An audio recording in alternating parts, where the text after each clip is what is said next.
What type of watches do you think are going to come in the future? Will they be retro or not?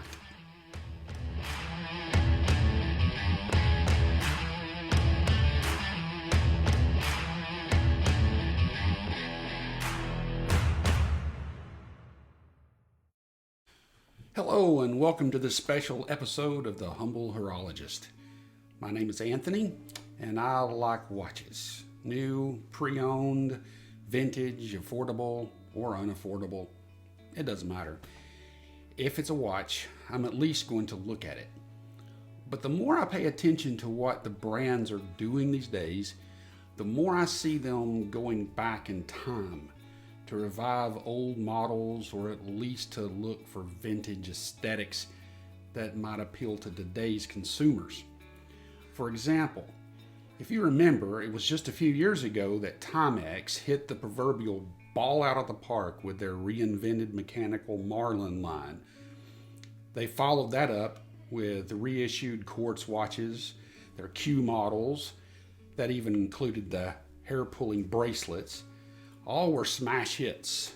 Then there was Tissot, the Swiss brand who took home multiple trophies with their PRX models like the Powermatic 80.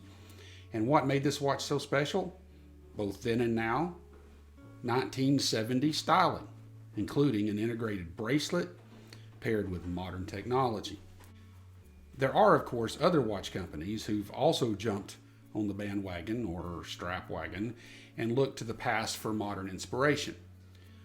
But what does the future of watches look like? Will the retro trend continue? I think so. And it could get a little interesting. One venerated watch company who's not done much by way of vintage inspiration is Hamilton. Sure, they're known for their vintage style field watches and the famous Ventura, but most of their models are simply continuations of an aesthetic that never went out of style. But to garner more of the retro style market, I predict Hamilton will take a much bolder step than Timex or Tissot. I believe Hamilton will simply bring back their pocket watches and attach them to leather straps. The functionality of a wristwatch, the look of a pocket watch, and the size of an Invicta. Yet, not to be outdone, even though they are totally new to the wristwatch market, the same company that introduced multiple roadrunner killing tools every Saturday morning to the youth of the early 1960s and in reruns, Acme, will incorporate miniaturized versions of their more recent grandfather clocks. This will, of course, take the retro vintage look to a whole new level. But I predict the most popular retro-looking watch of the future will come from the makers of the famous and reliable light-powered eco-drive Citizen. Powered only by the sun and not simply any form of light, this new watch from Citizen will come with no moving parts. It will never need servicing, and it will have no need of a crystal, scratch-proof or not.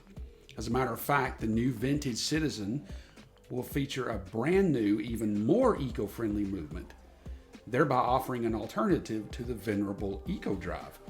It will be called the Eco Coast 0.2. It will probably be the most talked about dial of the year, too. However, lume may be non-existent. But the future won't be all retro. Some watch brands will exchange current movements for either no movements or the more environmental kind. Remember that simply audacious horological masterpiece that featured a working 16-cylinder engine? It's meant to pay tribute to the Bugatti Chiron, a $2.5 million supercar. And the watch itself ranges in cost from around $300,000 to over $1 million. Well, in contrast, Energizer is talking about a watch that's simply all battery. In this case, the post on the 9-volt will double as crowns that can be used to set the time and shock your tongue like in a long business meeting or a Joe Biden speech or something. And lastly, speaking of eco-friendly, the Swatch Group will go vintage Greta Thunberg and release a watch that has no movement at all. Only a digital audio player that randomly reminds the wearer that in reality, the climate is about to collapse and there's no time left. We have no future thanks to you. You have stolen my dreams. How dare you? And speaking of no time left, we're out of time for this week. Next week, we'll do a literal in-depth review of a dive/pilot watch that's more original than homage. Until then, use the camera on your phone to scan the QR code at the bottom of your screen and find out how you can help me buy a cup of coffee. And remember, watches are replaceable, but time is not. Hey, if you're still watching, I want you to take a look at something. I'm going to put this on the screen for you to see. It is a QR code, and it is one that you can scan with your own phone and look at with your camera, and it will take you to a particular site where you can buy me a cup of coffee. I'm not using the route that many other YouTubers take. I'm not going to go through Patreon, but I am using Buy Me a Coffee. And so I hope that if you have an extra $1 or $2, you might see your way forward to buy me a cup of coffee. And I would appreciate it.